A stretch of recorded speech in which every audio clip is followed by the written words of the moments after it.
LPT. Starting at a new job, make sure not to give 100% on your first day, always give 75%. That way, if you play it down at 50% they'll think you're just having a bad day, and if you later start giving 100% you'll be more likely to get a raise for your improved work effort.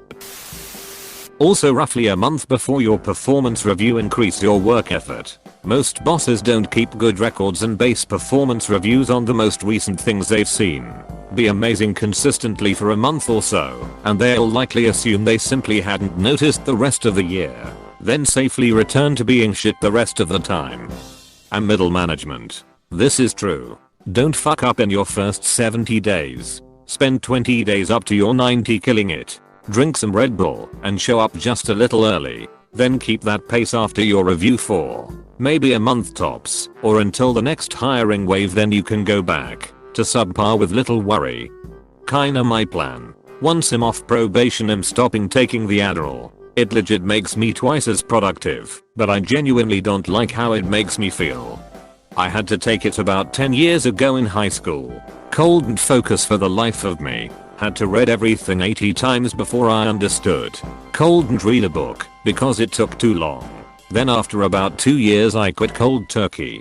Being a sweaty skinny zombie didn't cut it for me. I grew out of the focusing bit for now. I do need my morning coffee, but I can make it through a day before I can wind down and turn my brain off. Hopefully you get better too. I'm nowhere near as bad. I just tend to have a bit of a wandering mind. In high school I was always told the same thing: street legal goat is a smart kid, but has easily distracted and tends to distract others. I liked talking to other people, but I just procrastinate so much. Sometimes without it I'll sit down and browse the internet for like the first half of the day. With it I'm motivated and focused. It's like a fire is lit under my ass to get work done. Suddenly I just deal with everything I need to do. It makes me a little sweaty, but I can deal with that.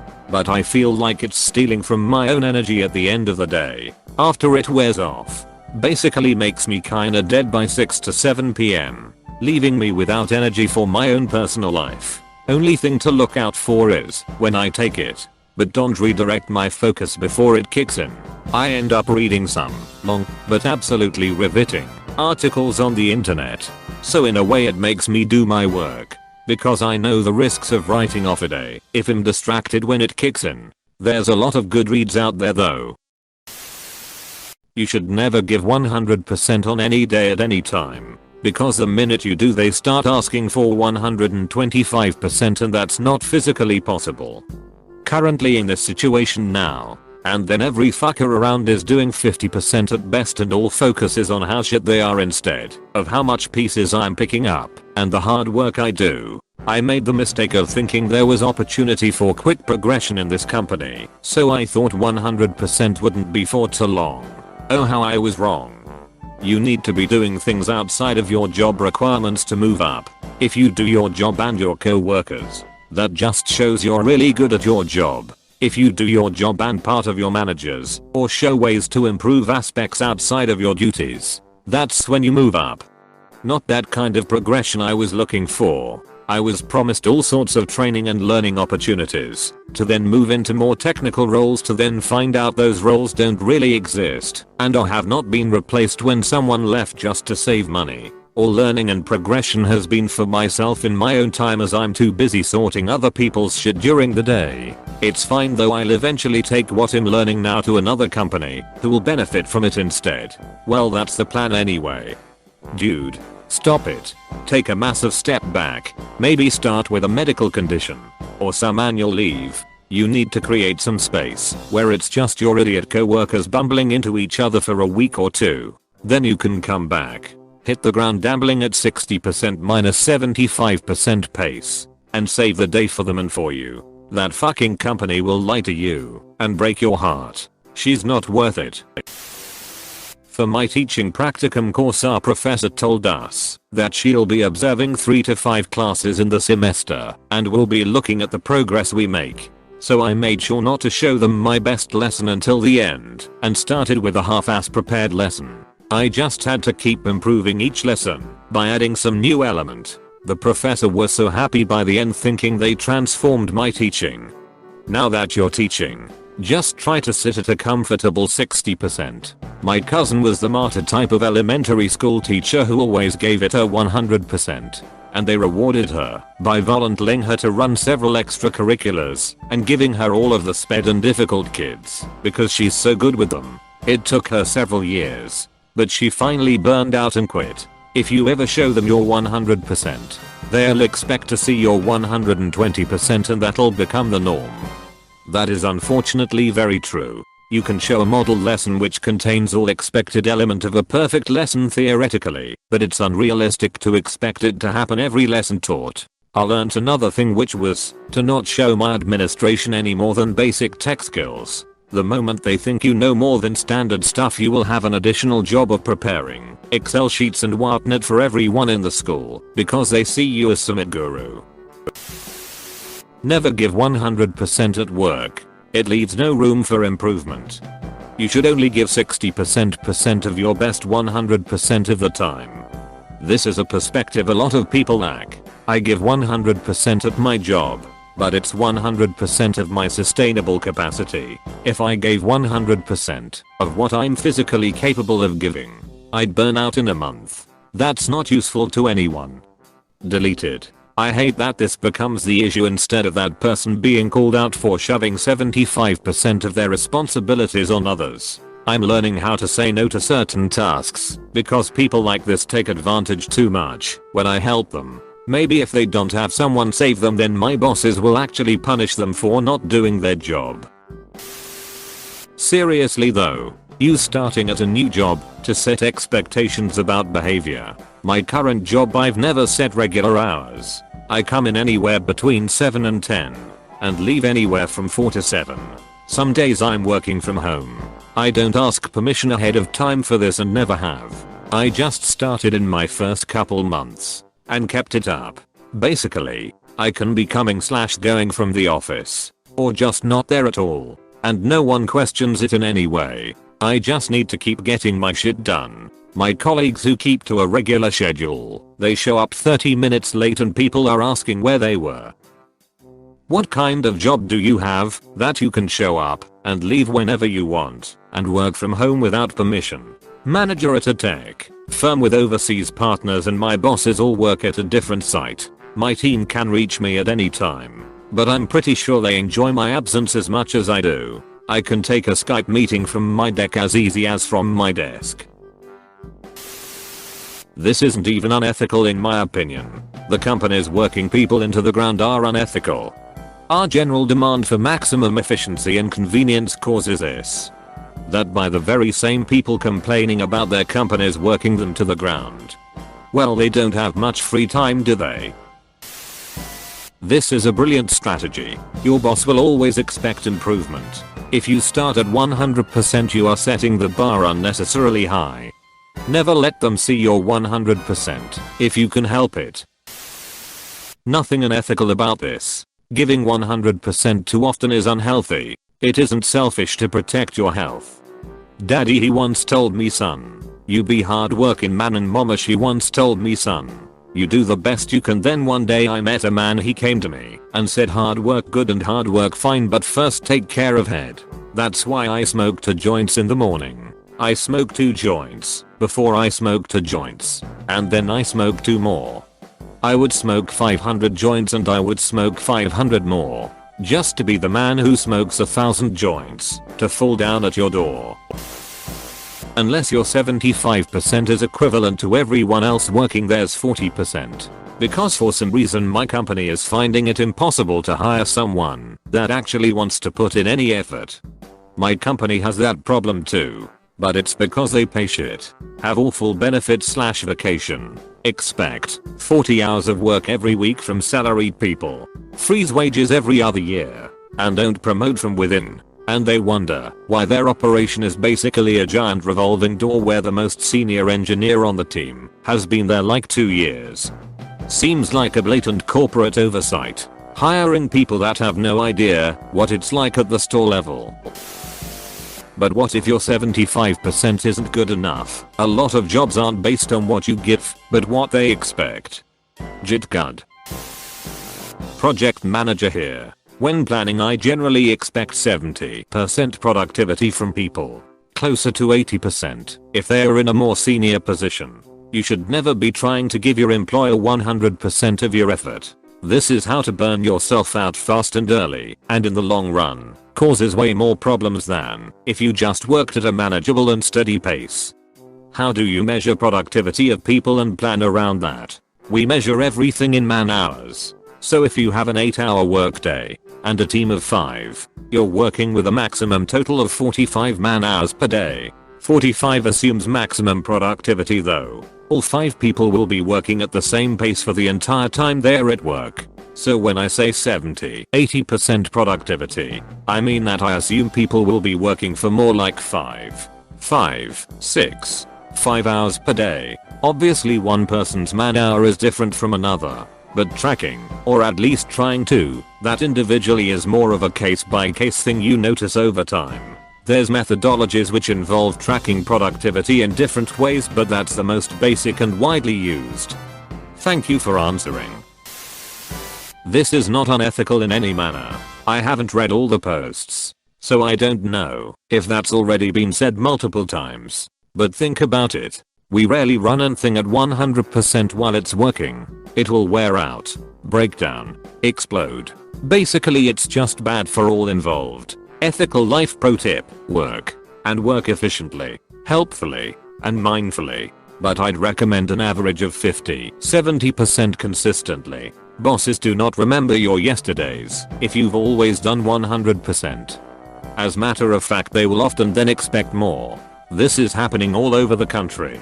Do more with less. Teaching, hospitals, almost everywhere. It is not healthy for society, much less personally. Give 50-70% consistently. More for the days you need to, less if it's a bad day. You owe your boss/job a good job. You do not owe them 100% every day. They aren't giving you 100% of what they could in return. Believe me. I pretty much do this anyway. Never bust your ass for a company that if you died would have you replaced before your funeral.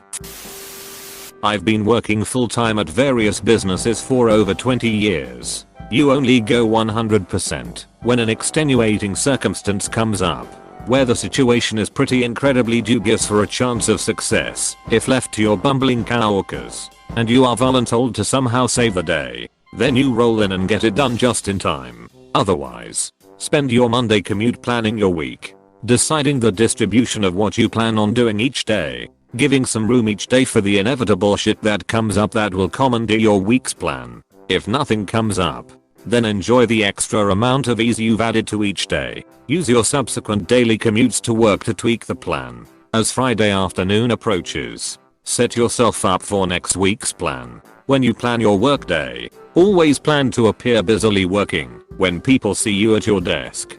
Don't ever let them see you chilling, web surfing/texting. Can wait for your breaks. That one time someone sees you checking your phone for a moment, they will think you are on your phone all day. Keep papers, projects, binders open on your desk during the day. If you don't need them there, put some there. When you leave, have that desk surface clear. People will get the impression that you roll in, work your butt off, and get your shit done each day, not actually knowing what shit you are doing. But the image of the desk going from clean at start, cluttered the rest of the day, and then clean at the end, is a very strong visual. Always get all the shit specifically assigned to you completed and done correctly. For group tasks, never leave a teammate in a position where they can't work on their portion while they are waiting for you to complete a prerequisite. Get those parts done first, and ensure that teammate and your supervisor are aware of a deadline you've set to promise that part will be done, so they can do this and meet that deadline. You never want anyone in a position where they can tell a supervisor that they are waiting on you. Otherwise, head down, get shit done. Try to speak positively of others. If you can't speak positively of someone, then say nothing about them. Sadly, people will always remember what you've said about other people, especially if it was negative. that can come back to haunt you. You are always in control of the words you say. So play the long game and say nothing negative. Human resources may employ nice people who easily build rapport with everyone. But human resources as a department does not care about you at all. That's not their job at all. They are present to help the company deal with you and any potential litigation you may bring against them or cause them. Don't give them any dirt. Your private life, health conditions, family situations are private. They are not an attorney, a confessional, or a psychiatrist. Anything you tell them will be used against you. If it comes between the company and you, the company always wins. Use hours to fill out your benefits paperwork and any other issues with your payroll/leave/FMLA that your supervisor cannot handle. But never tell them the details. Don't be the snowflake that seeks accommodations that inconveniences others. You will only find yourself on a list of people they will look to get rid of. Never officially personally. They'll just eliminate your position to get rid of you. Do not friend anyone you work with on social media. It's okay to have select coworkers as friends outside of work. If they are really close friends, you don't need to be social media friends. By all means, have people you are friendly with at work. But if you only see them at work, they don't need to be social media friends. Anything you post on social media will be shown by your social media friends to people at work who are not your social media friends at work, because the person showing it knows you are friendly/cool with the person they are showing.